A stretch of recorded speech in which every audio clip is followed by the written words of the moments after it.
really good. Anybody else think that's funny? So funny. Thank you for laughing at my Play it again. Is there an outlet plug there? Yeah, I was gonna. Will you No, that's plug fine. mine in when you plug yours in? Thank you, Joe. Oh, yeah. Okay. 1 second. Yeah. I just don't want those to collapse.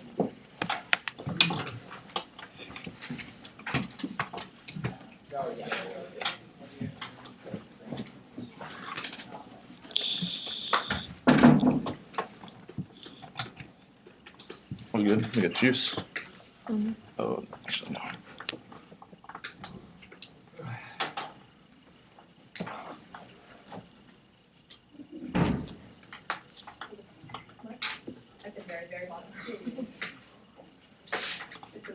This one doesn't need charger. We're good. It's like the Mac commands.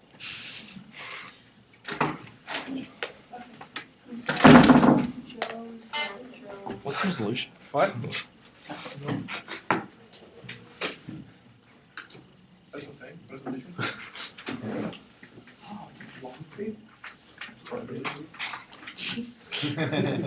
Colin gets as stoked about long paper as I do. So much better.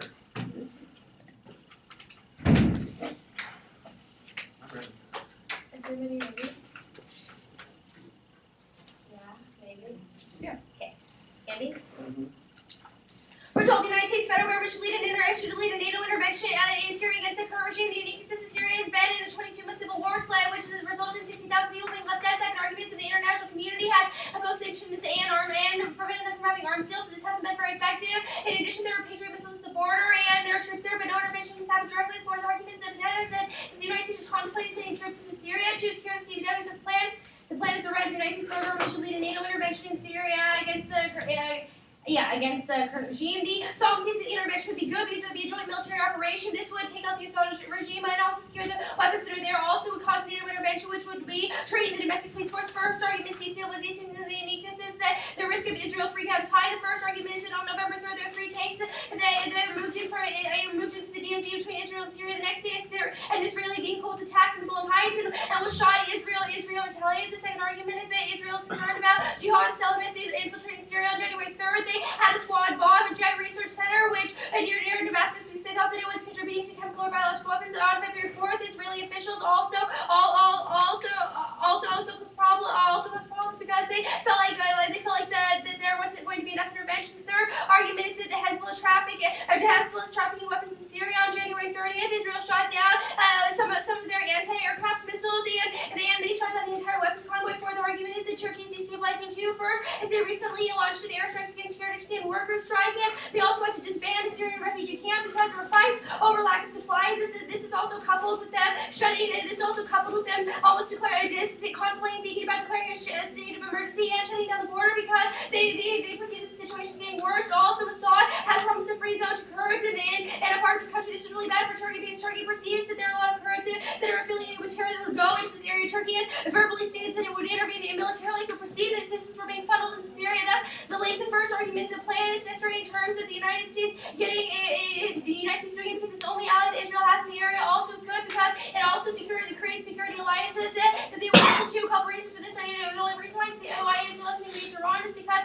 the United States has cooperated with the Israeli military and generals have cooperated. They done training exercises in 2006 when they were the civil war that almost broke out between Syria and Israel. The only reason why Israel didn't do anything is because the United States told it not to. Third argument is the transition also cools destabilization because political leaders could shield their domestic populace so they can move away from hardline stance and stop saying that they need to intervene because they could use the NATO as an example as a reason why they'd be protected. Also, NATO is key. Couple reasons. First, it's really important because it establishes cohesion and it would allow individuals to make concessions without having to suffer politically. That's internally. First, destabilization is bad. According to General Benny Gantz on October 4th, the Syrian officials would turn their affair. Israel said that it would turn Syria's affair into their affair. They put their military in highlight, especially their navy, because they perceive their navy's under attack. Also, the deputy prime minister of Israel, Shalom, also threatened to launch a preemptive strike against Syria if there were any CBWs used. Turkey also said that if the shelling continues, that they will use military force. First argument is this would be bad because it would cause Israeli strikes. They would strike especially NPW is really bad because it causes drawing, and because of all the security alliances in the region, that means the United States and Russia go head to head. That's really problematic because the United States and Russia have a lot of nuclear weapons. This is what it would escalate to because Israel fears it has nuclear weapons, which indicates that but the United States would have to check back and forth with nuclear weapons. It only takes 8 to blow out the sun because it kicks up a lot of dust, causes urban centers to burn, also causes Iran to lash out because they feel unsafe. This is really problematic because it probably means the proliferation happens really rapidly, and any sort of terror rings would be infiltrated. Also would cause Turkey to proliferate because they tried to start a civilian nuclear program 10 years ago. But the reason why they did is because the United States looks strong and we look weak. They start to proliferate too. This is bad because more fissile material can easily be linked, especially in a situation that is more destabilized. Also probably means that another bad power comes into place, which means that people are dehumanized by another authoritarian regime. The next argument will be NATO. The first argument is the NATO cohesion is low now. The first argument under this is there have been better fights with the military leadership in Iraq and Afghanistan, especially because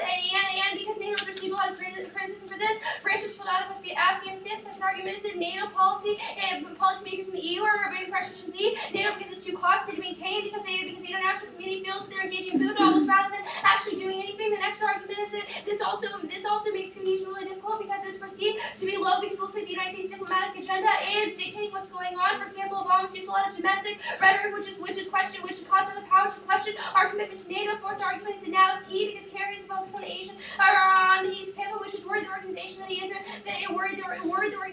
going to be looking at relevant things. Is coupled with the European alliance could cause NATO to resolve. Also, the success of Libya wasn't calculated because it wasn't done fast enough. That means that we could change with the plan. Thus, first argument, it proves the United States will resume goals, which is good because it creates a positive signal to alliances. Also shields political makers in the EU because it looks like we're going cohesively. Also, the international community is called Syria out, which means that the projects will be fundamentally useful and will look like they are being responsive to the concerns of the international community. Probably gives them a lot of political capital. Third argument is the condemnation of Syria does stop popular backlash because it looks like we're responding now. This creates a chance of democratic opposition because when Assad is taken out of place, the troops on the ground indicate that they would be able to have a long-term sustainability in the area and make sure that things weren't going awry. This didn't happen in Libya because we had a no-fly zone, which didn't enjoy any of the same things. This means we have long-term security guarantees and also a democratic regime, which means that the destabilization, the isolating and management is all better. The first impact is that of cohesion. The first argument is it's key to counter-terror because counter-terror is our primary goal, especially in management and cooperation. Is really important because according to Richard Lugar, the NATO has also increased security and allowed the United States to track major terror threats. Is really good because tracking is key to stopping threats before they happen. Also indicating also key to understanding how the threats work. This is especially important because the United States lets France use drone bases in certain areas, which means that these security guarantees go away. Drones are really important because they can articulate where individuals are and catch really quickly. This is really important because the NATO is the only reason why we are able to capture Osama bin Laden. This also reaches back for terrorists because they're already isolated. It's really bad because they can't be checked back. Also, if they get chemical biological weapons, kills a lot of people in the short term, freaks people out. The United States will invade another country, and if this happens, it's really problematic because it means another war. Also, key to checking Russian expansions. And first, they're expanding to the Balkans and Ukraine every single time the NATO tells them to back off. They have, which is the reason why they will push for territory and make sovereignty claims in a world where they think they can. NATO's key to counterbalance and create a preemptive war and have things like WMD is key to check back Russia. Russia won't make any aggressive moves. So it looks like NATO can check back. That means that there's no nuclear exchange. Russia's nuclear arsenal would also be put on hair trigger alert if it thought that it could take these territories, meaning that any sort of conflict would culminate in extinction because it would launch all of its weapons and kill us all.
The order is 1, 2, case, 3, 4.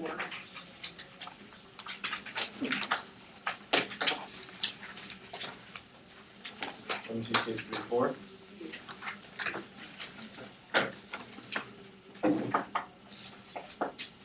Do you want the background page or just the advantages? No, the advantages are fine. Okay.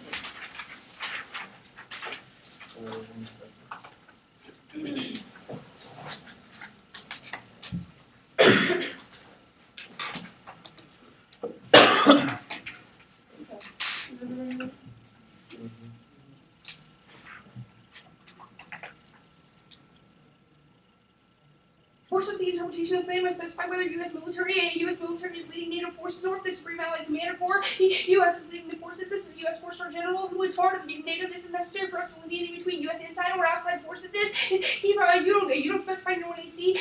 This is necessary for grounds. This is key to delineate U.S. drawn whether the U.S. is going to be drawn or not necessary for strength of this and lacing competition of cattle plans. This is a question of only the NATO versus NATO in U.S. or the U.S. boots on the ground from the U.S. or already part of NATO. This is perceptually important and explodes the potential for affirmative advantages necessary for real-world decision-making and is within the literature-based internal literature, the internal predictability, which is the internal clash, gives us access to education. This is learned for reasons of fairness and education as articulated above. Reasonability is raised to the bottom, value and community interpretations necessary to decrease search and prevention. Next.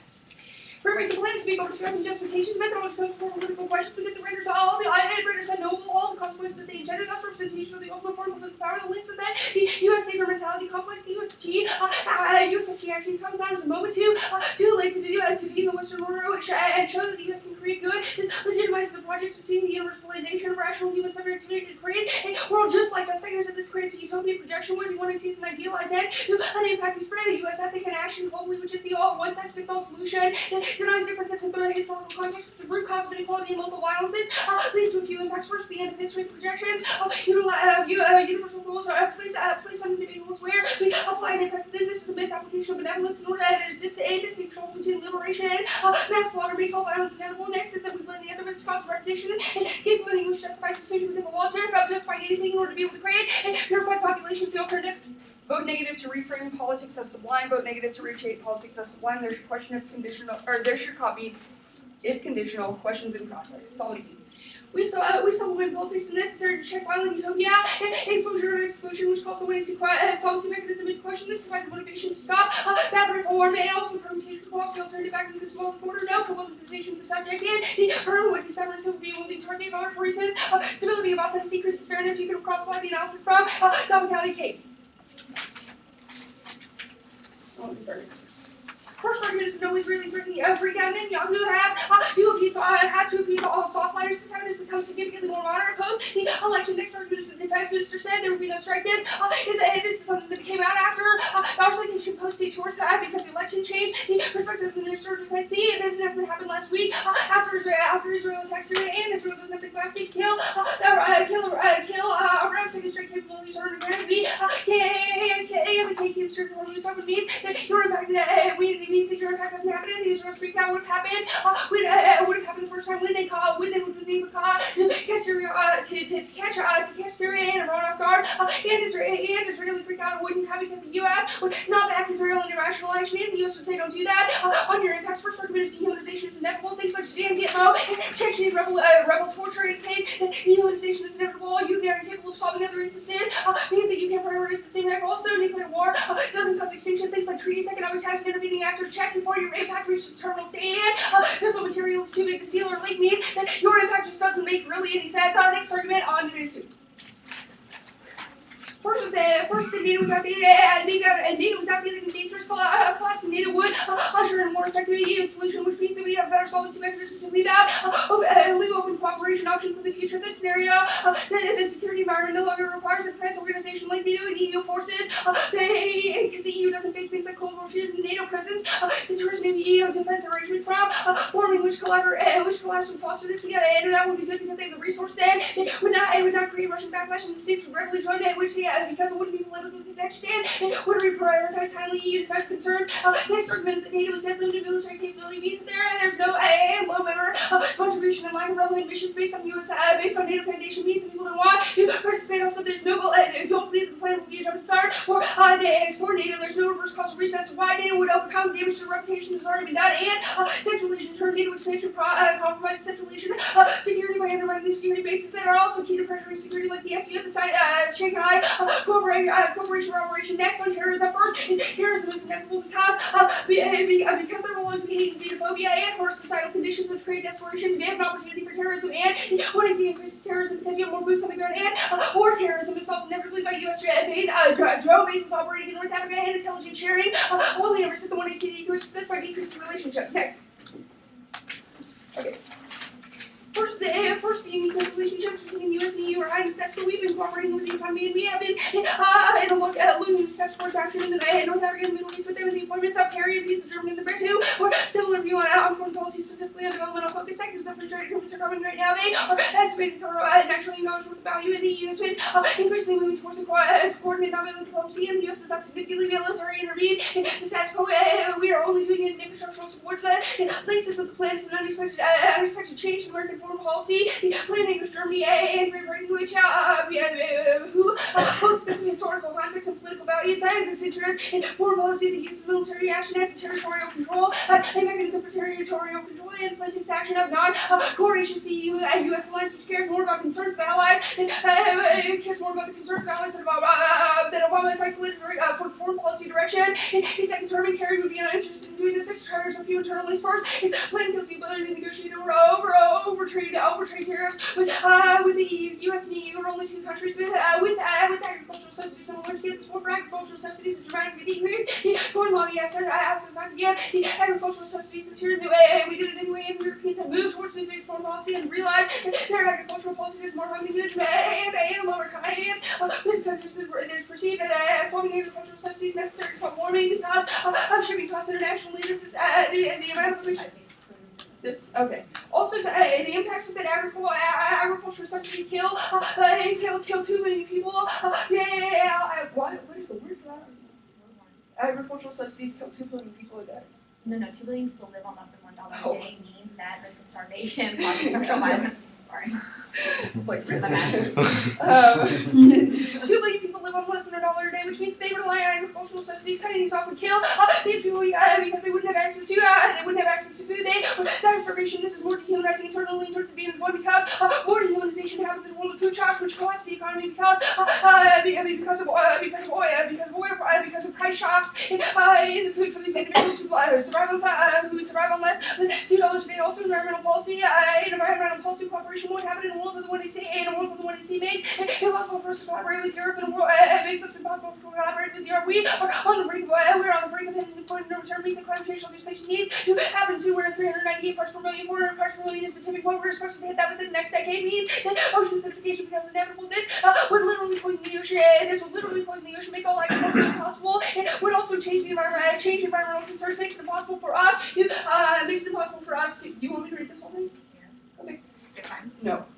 Makes it impossible for us to grow any agriculture. Also refocuses on the economy instead of when I have 14 seconds. When we're all dying of global warming, you can't focus on any military conflict, which means all of your conflict becomes inevitable as resource wars happen when ice caps melt and people have to move in because they're climate migrants. Okay, so what is this argument about ag subsidies? I'm confused how our relations impact agricultural subsidies. I'm confused how our Right relations now with there's the a EU. trade deal on the table.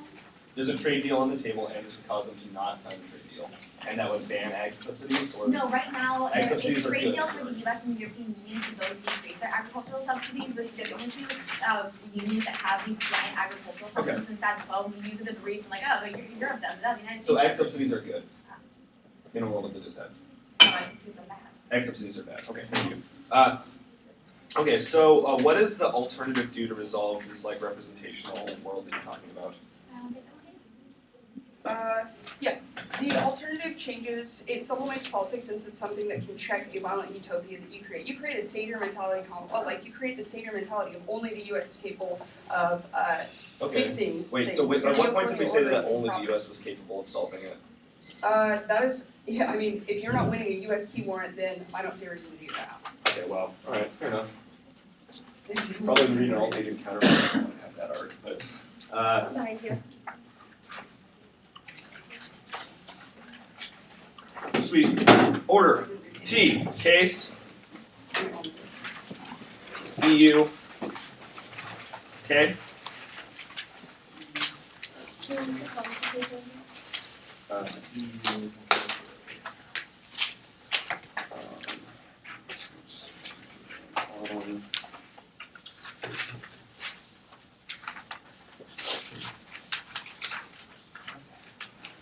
TKCUK. TKCUK. Correct. Sorry, can you say it again? T. Yeah. Case in the order of Israel and then NATO, EU. The K. Okay.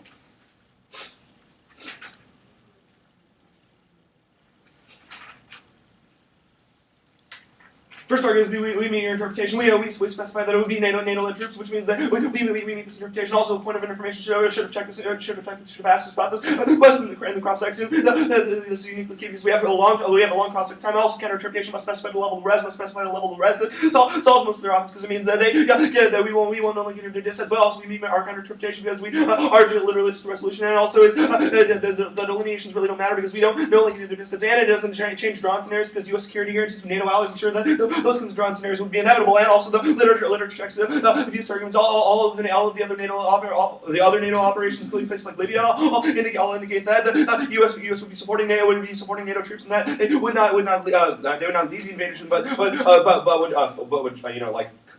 lead the coalition of NATO troops. This is what happened in Afghanistan, which means we made all their literature arguments, and it's most predictable because the resolution is the only stable because it's only negative prep negative looks like should also default to reasonability because it's one check from the negative and community interpretation justifies the most limiting interpretations, and especially on silly spec arguments go to the advantage.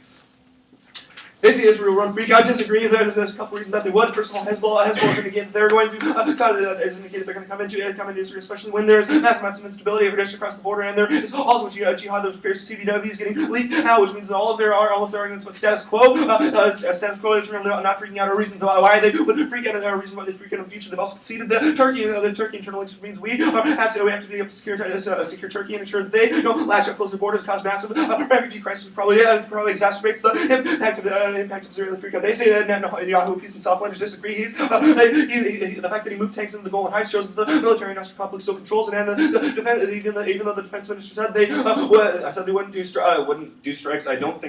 First of all, gut check. I don't think that the Israeli defense minister is saying that he wouldn't strike a place that is causing massive instability right next to his country, especially when they have already indicated that CBWs are at a risk of being leaked out, and also they say they won't close the Strait of Hormuz, not an impact scenario. It indicates that instability spills over causes CBWs that draws in Russia because of the Arctic ports means the Iran impacts are relevant. They said the U.S. won't back an Israeli first strike. That's exactly our point. The reason that that Israeli would be prevented from striking in a world of the planet is the U.S. assures them and it continues to have close cooperation. But the fact that the U.S. will not take any action is what freaks out Israel in the short run. Means that they would inevitably strike. Means that the fact they've conceded the impact means that it's prior to half because the Israeli first strikes are coming. But those would cause Constitution any risk that they are coming as a reason that Constitution go to the second advantage. They say NATO dangerous, better than the EU have the force. They haven't specified what other kind of force would fill in. Means that there would only be a power vacuum, not a world which is not a world of better multilateralism. But they say with Cold War mentality and the Russian won't backlash this.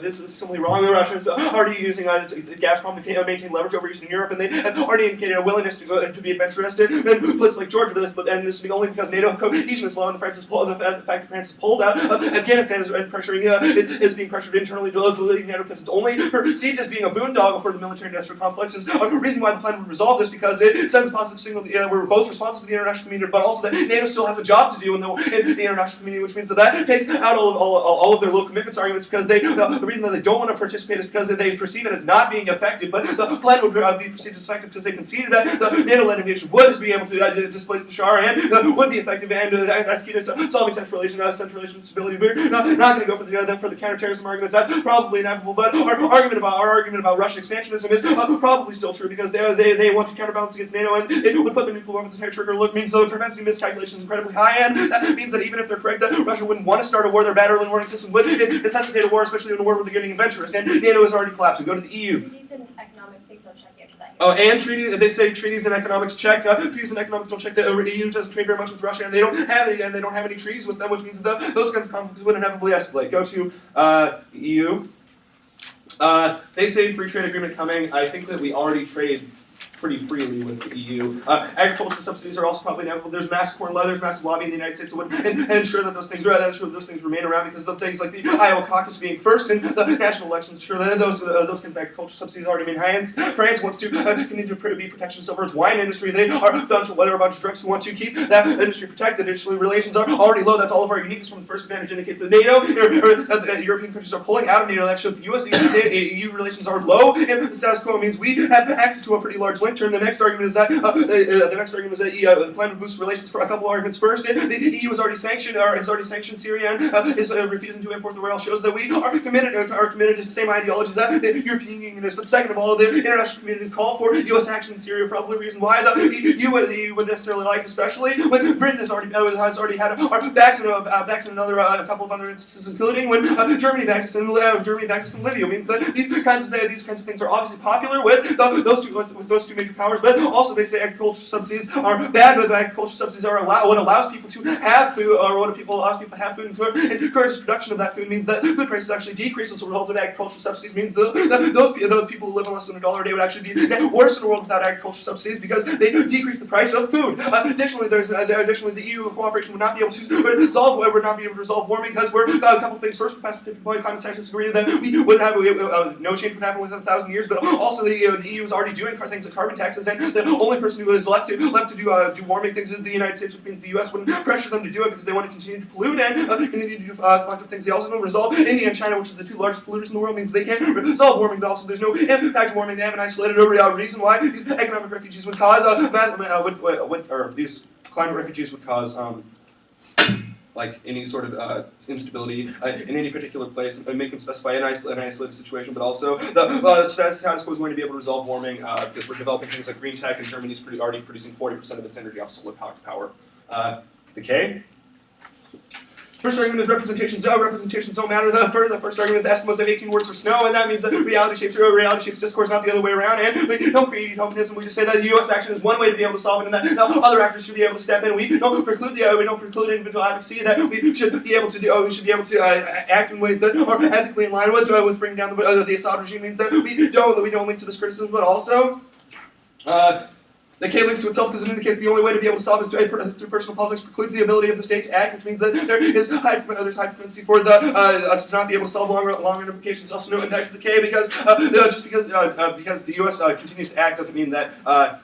It would cause, I don't even really know what the impact of the K is. It's not particularly well explained, but there are a bunch of all causes because there are still myopic focus in the government. There's still myopic focus of the debate committee on the USFG, and the resolution demands that we always defend the state on the act, which means that this criticism doesn't really make sense. But also, you should evaluate proximate causes versus root cause. There are lots of different ideologies that cause war, and the plan is to solve one specific parts of cause additionally death that way. Because value life and inevitable things like service and sex should make choices for people and struggle against extinction are key to value life. Also, the case outweighs the K because it causes extinction, and that means that it precludes all individual action in the future. Additionally, on the permutation, perm to both. The next argument is perm vote to reframe politics as sublime. The first argument is either alternative can status quo remaining parts of the plan. Coalitions are key for a couple reasons. First, we're different strategies, self-damn proximate causes, and proximate causes outweigh the dissent of the permutation. The also self-ethics preclude compromise because metaphysical questions are completely regressive.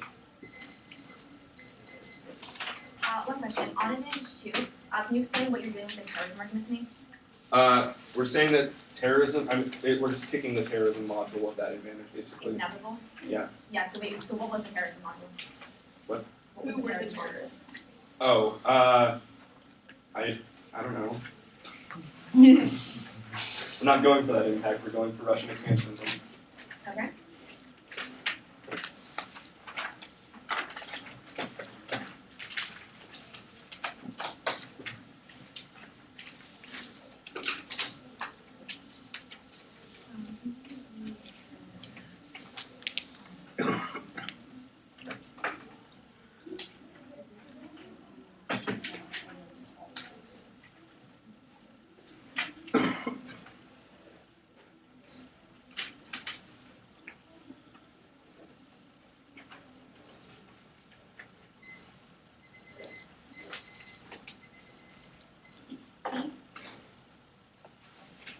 T.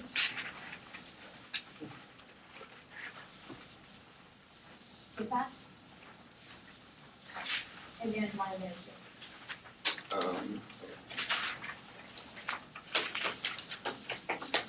Okay, so it's, let me get this right. T, the K, then the case, is that right? Or is it the disad?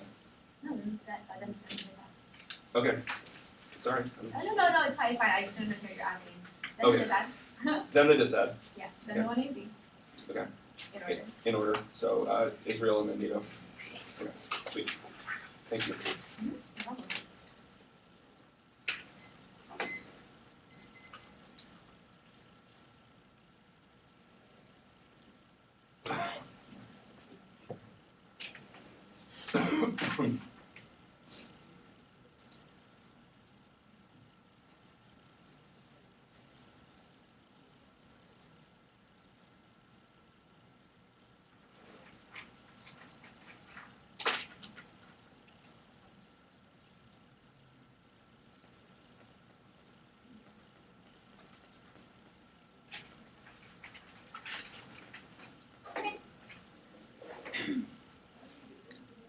First step in across the point of information checking views to know voting issue with their RBIs. I'm not going to be RBIs on voting issue if they keep this information. Continue.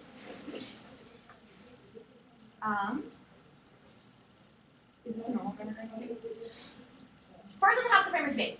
Using the representation so matter within the workflow, see how your topic keeps a specific analysis that says that the way in which we understand the world around us directly shapes what access with use being politically possible. This means that how we understand that we have to understand that we have to understand what we are capable of doing before we're capable of acting. For acting, arguments about language, don't resolve them. This isn't a representation-based framework debate. It's simply an epistemology-based framework debate where we have to understand what paths of action are possible, not a language-based debate, no link to your representation, no representation arguments. Next argument makes that reality shapes discourse. This is only true in a world in which we only privilege Western epistemology, which is a hegemonic understanding that there's only one way to do things. And there's one way to do things, create this utopian ethic where everything in the world's going to be okay. At the point where we simply have to have faith within this system. Within this system, we articulate that we're capable of doing this because we recognize alternative discourses and alternative knowledges exist within the world. So there's new possibilities of action. For instance, new possibilities of solving problems besides military intervention, besides promoting Western ideals at all costs. So Western ideals at all costs. This opens the possibilities for action that makes the alternative possible and opens up a critical rethinking that is the basis of new political action, not the endpoint like the 1AC. Next. You say we don't preclude individual autonomy. We say that individual autonomy has to be the basis for policy. We have to understand that each individual comes from a unique standpoint that's based on their social experiences and that is based on the way that they interact with the world. This means that each individual has a different epistemic basis and is capable of creating and understanding new actions. For instance, the view of what's happening in Syria is far different from the Western standpoint than it is from the standpoint of the Syrian National Coalition that is existing on the ground. This means that we have to begin with the individual in order to understand policies. We're dropping a root cause claims about epistemology. Furthermore, we say that only in a world where we're capable of doing this can we reshape the way the political system functions, which is the internal link to solving for the alternative because new political action become possible. Next argument you make is that the K links to itself. This isn't true. I'll explain the link arguments right here. I want to use first argument that says the U.S. has a safe mentality. It says that everything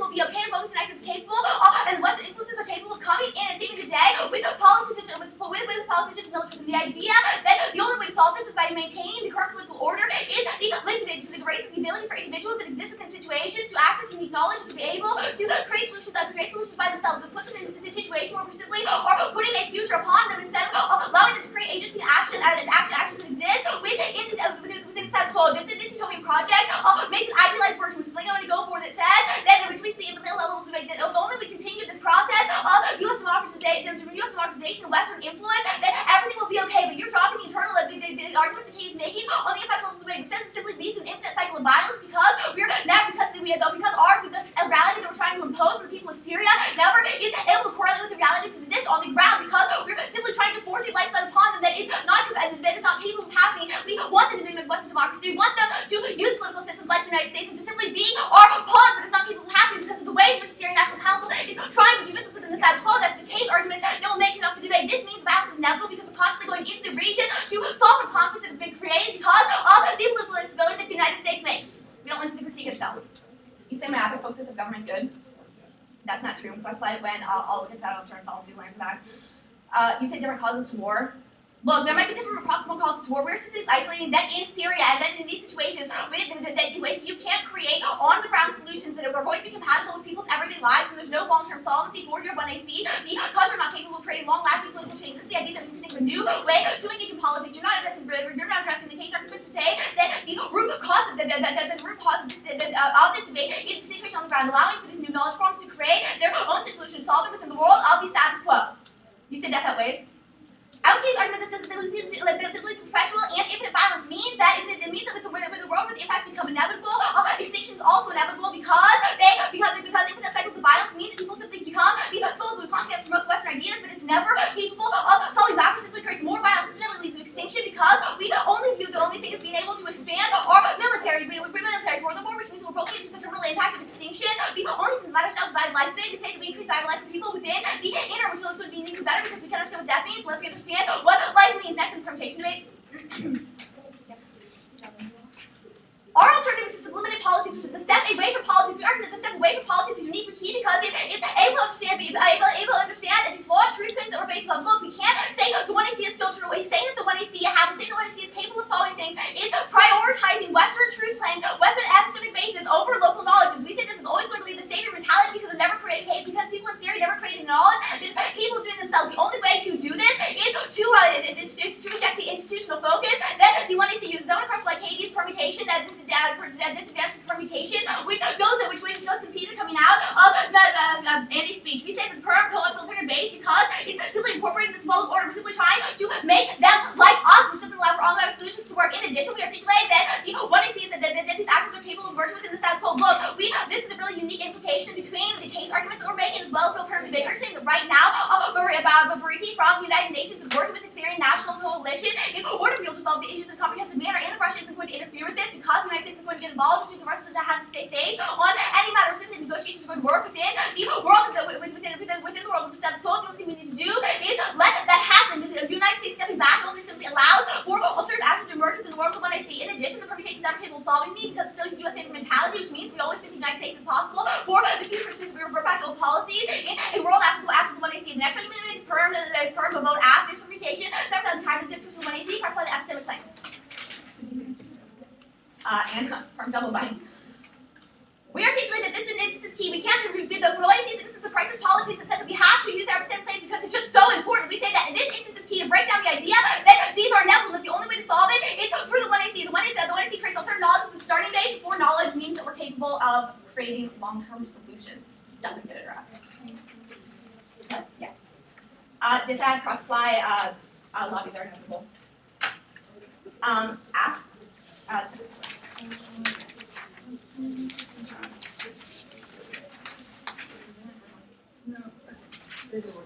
Okay, advantage 2. No war. Intervening actors check conflict escalation and domestic economic interests check conflict and pre-promotional clauses cause wars in the 1AC, which makes your impact inevitable on the advantage 1. That's also on advantage 1. Solves both of your war scenarios. You indicate that terrorism is inevitable, which means there's always a risk of Israeli freakout within the future. We articulate that the new set of relations includes the possibility to calculate the impact of your 1AC. Criticism in the air.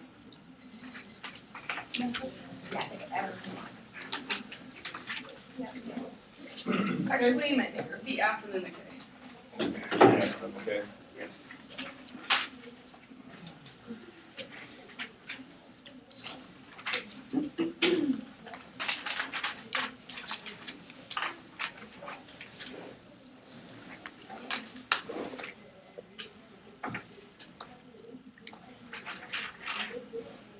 Risk of a link to the criticism means that this is an impact turn that independently outweighs any risk of offense that you could get off of your affirmative. Permutation is not going to be a viable avenue to me because you have not won.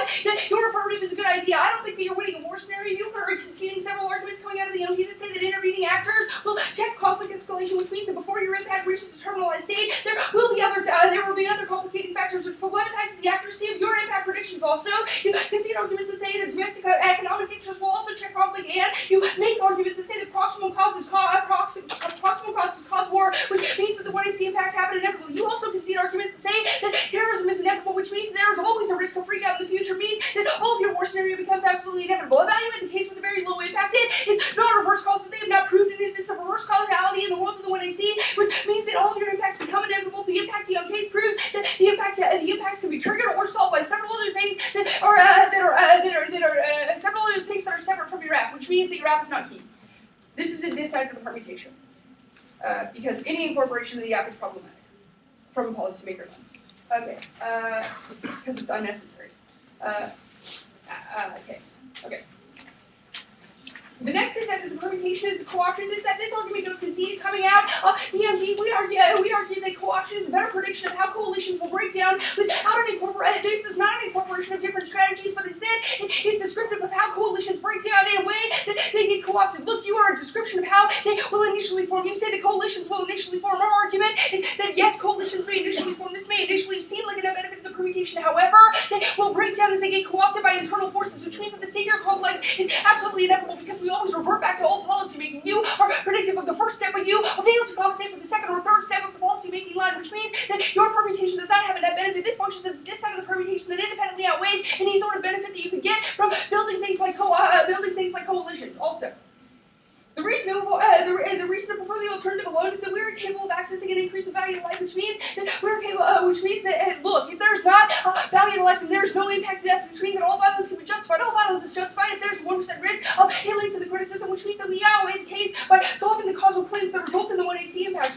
When Russia can expand, when they're capable of doing things like scapegoating and creating violence against individuals, this means that harming the order becomes inevitable. You create weapons when you think that the only way that you can control people is to expand. This means that your impacts infinitely reproduce and violence becomes inevitable in the worlds of the 1AC. The Russian miscalculation and Russian expansionism are inevitable when Russia continues to scapegoat, continues to isolate additional problems as problematic. Additionally, when the U.S. falls into a savior mentality, which we think inevitably happens in a world where you continue to endorse that the U.S. is the only one who's capable of resolving these sorts of actions, this further creates a mentality where Russia where Russia must expand in order to compensate for other countries. This means that all of the conflict that you seek to control actually just becomes inevitable. Furthermore, also internally linked turns advantage one is really freak out becomes inevitable when they project their fear and they continue to think that the U.S. will not save them. This is the perfect example of how the violence that is created by the role of the savior. When Israel thinks that we will save them, they don't freak out as per your advantage one scenario. But when we stop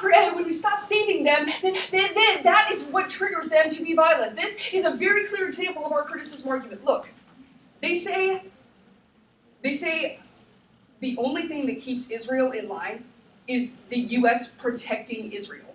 So when the U.S. stops protecting Israel, when the U.S. stops being the savior of Israel, then Israel will freak out and be violent.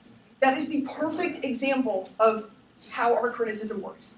This sort of mentality, this sort of approach to policymaking, this sort of endorsement of U.S. action in order to continue creating this savior role is actually a problem in thinking that creates the violence that you seek to solve.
Okay, here's the order. First is going to be an overview, then it's going to be destabilization NATO, then criticism with an overview on top, and then the K proper.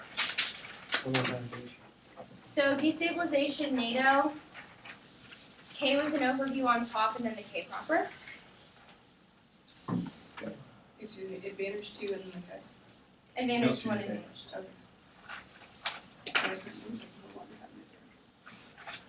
Okay. Oh, I just took it from you. I'm ready. Yes, right here.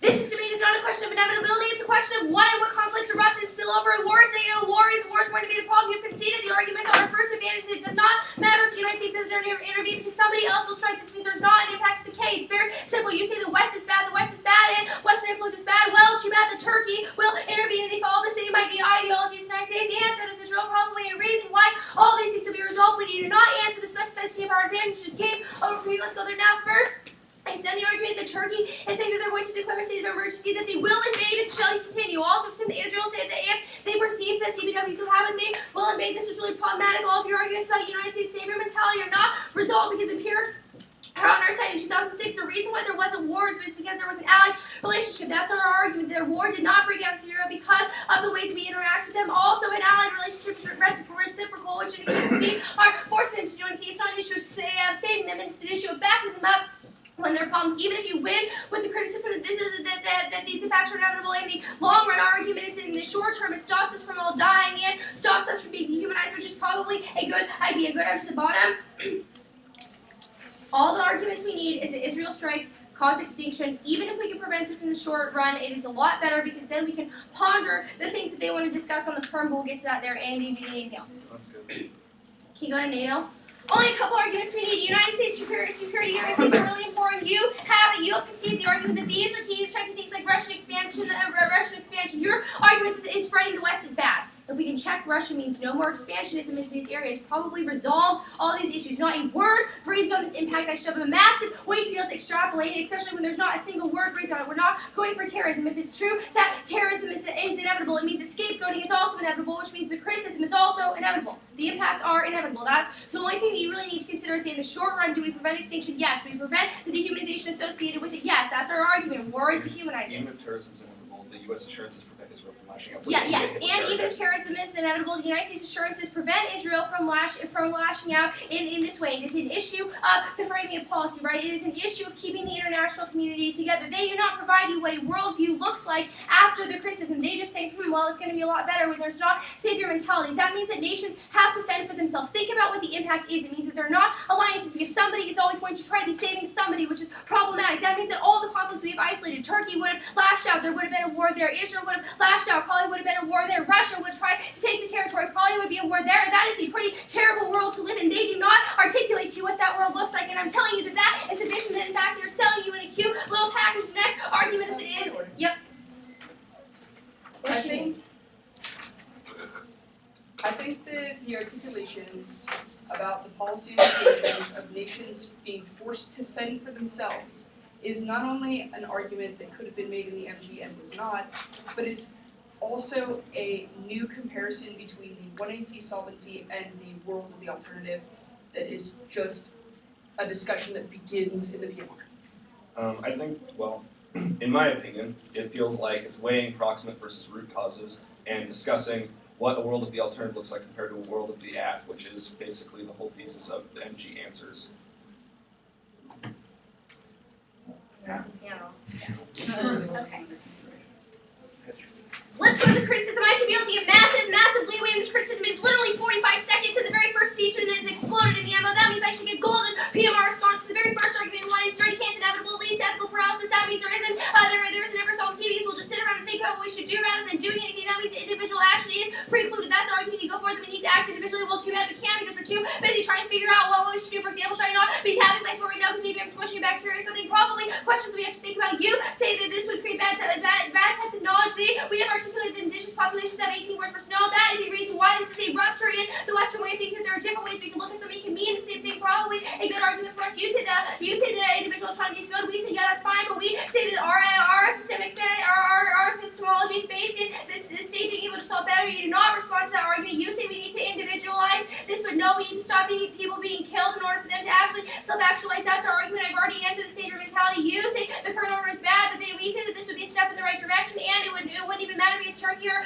Israel would intervene anyway, so the current order is inevitable. acceptable in the status quo. At least in the long run, we can solve for that. You say the war is bad. We say that the people are begging for help. Also, the Assad conflict is bad. He is doing bad things. Those people are probably a reason why we put him in power. We should probably take him out. The next argument. Boost value of life. Yeah, which means we boost value to life. Also, you can see the things that there are always things to value to life, such as Slurpees and sex, which Angela likes a whole bunch, which are probably reasons why. Go to proximate causes first. Arguments that proximate causes are more important than root causes first. The Cold War, why? Amy can't read this. Okay, it's just that the Cold War happened because of economics. The Middle East wars happened over Yeah, oil. yeah, There are a bunch of Middle East different wars. wars happened over oil. Civil wars happened over racial issues, which is good because the perm answers the proximate cause argument. This means coalitions are key, right? Because we can address a myriad of proximate causes rather than one root cause that is in a long term. Your answer to the perm is insufficient. It is perm would be severance. No, Or you against don't have a co-option. voting issue to severance. We say the co-option doesn't matter in the long run. We just think we need to have for the short. We just need to solve for the short term, which means we're going to have a better solvency because proximate cause because proximate causes will outweigh the root cause, especially because we can address the causes from a myriad of situations and if dirty hands are inevitable. The best we can do. There's not a compelling reason why we shouldn't be able to do that, especially when the impacts of the care are inevitable. It's only a distinction of whether or not we can have this type of policy built in a world post the strikes, or whether we can't. The answer is we could.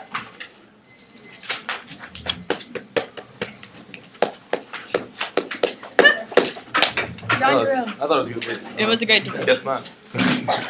Here's the Probably why I'm not debating. I just was don't. trying to be inclusive, and you were being super Yeah, aggressive. it's up. Love it. So.